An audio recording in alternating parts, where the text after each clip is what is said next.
If you're counting on Social Security to fund your retirement, you might want to think again. In a recent interview with Politico, Senator Marco Rubio said the GOP is considering major structural changes to Social Security and Medicare to reduce the deficit with less help from the government. It's important to start saving now to protect yourself and your loved ones during your golden years. There are numerous studies and theories about how much you should have saved for retirement, emergencies, necessities and other expenditures. For example, studies by Fidelity and T. Rowe Price show the retirement savings benchmarks for where you need to be, starting at age 30. Both studies stress the need to save early, maintain a significant level of contributions throughout life and maintain an age-appropriate allocation to equities throughout. Don't wait for retirement to sneak up on you. Here are some expert tips for getting your retirement fund in order before you leave the working world behind and how to progressively grow your emergency fund.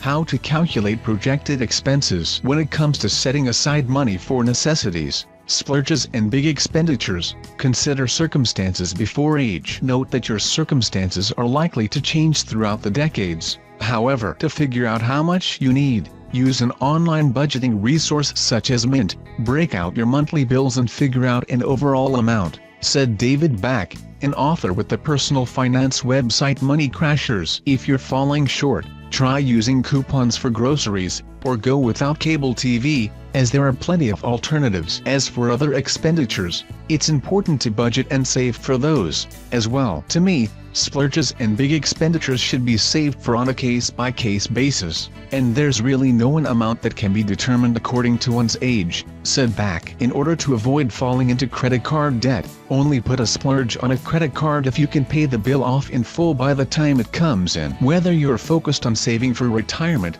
emergencies or splurges, it's helpful to have a framework so you can cover your financial bases. Saving in your 20s. In your 20s, the only way you can be behind on saving for retirement is by not contributing. The Fidelity study recommends setting aside 15% of your salary for retirement. Also, contribute to your company's retirement plan if one is offered. As your salary increases, ramp up the percentage of your income that you are contributing to the plan. The benefits for savers in their 20s are huge. There is no bigger ally on the road to successfully saving for retirement than the gift of time and the benefits of compounding interest. How to save in your 20s. When saving for an emergency fund in your 20s, you might be able to get away with saving a little less, since unexpected medical expenses and job losses might not be as catastrophic as they would be for someone older, said Back. So a good guide would be to start with, say, $5,000 when you're young, and as you age, keep setting more and more aside, as you really can never have enough saved for emergencies, he said. To catch up, reduce your monthly expenses as much as possible, and devote a surplus to your emergency fund. As you budget, continue to keep an eye on spending requirements for necessities. If you're falling short, find ways to adjust other expenditures and cut costs so that you can meet those needs. Also, have a plan in place to set some money aside for splurges, whether it's a general fund, or for something specific. Saving in your 30s. In your 30s, it's time to ramp up the percentage of your income that you are contributing to your company's 401k or similar retirement plan. You still have a long time to let your money compound and grow prior to your retirement. If you feel that you are behind, get started saving for retirement in your 30s. Try to increase the percentage that you contribute to your 401k each year, and consider funding an IRA account as well. Here's what Fidelity and T. Rowe Price recommend you have saved for retirement in your 30s. How to save in your 30s. For your emergency fund, financial advisor Joseph Carbone recommends having 12-month salary saved. He offered the savings tips he usually gives to his 30-something clients, but his advice is sound for people of any age who are trying to build an emergency fund. One simple trick I often recommend: instead of purchasing the brand new car model in the showroom, look to purchase a pre-owned or demo model. He said, "You would be amazed at how much money you can save on your monthly payment, and start saving the difference. If you're having trouble affording necessities, find ways to reduce those costs and make sure you're not overspending on unnecessary items."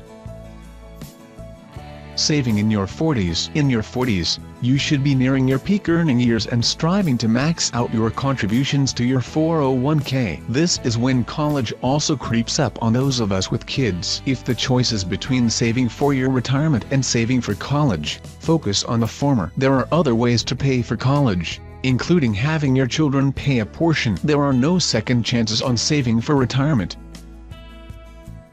How to save in your 40s. Restock your emergency fund to keep it at 3 to 12 months of your salary. Periodically review your budget to ensure you're covering the necessities like utilities, housing and other costs. You can save money by eliminating non-essentials like landlines and cable from your monthly budget. Cutting the cord on cable can net you an extra $100 a month for your retirement fund. Additionally, individuals in their 40s should boost their potential savings by focusing on investments. A recent Forbes article revealed that 40-year-olds who intend to retire within 25 years should have 87% of their money in stock funds, according to Vanguard Target Date Retirement Funds.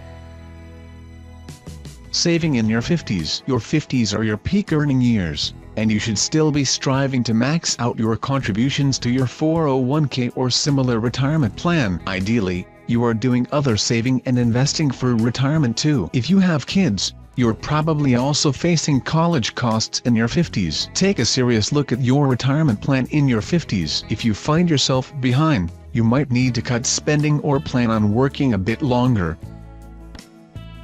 How to save in your 50s. This is also a time when you should continue to keep your emergency fund at 3 to 12 months of your salary. Periodically revisit your budget to ensure you're meeting the costs of necessary expenses, and not overspending and going into debt. Additionally, individuals in their 50s often find themselves trapped in the sandwich role, giving money to both adult children and aging parents. In fact, 20% of American adults are providing financial support to their kids or parents. If you want to keep your retirement fund healthy, resist the urge to give to others before you take care of yourself and your spouse.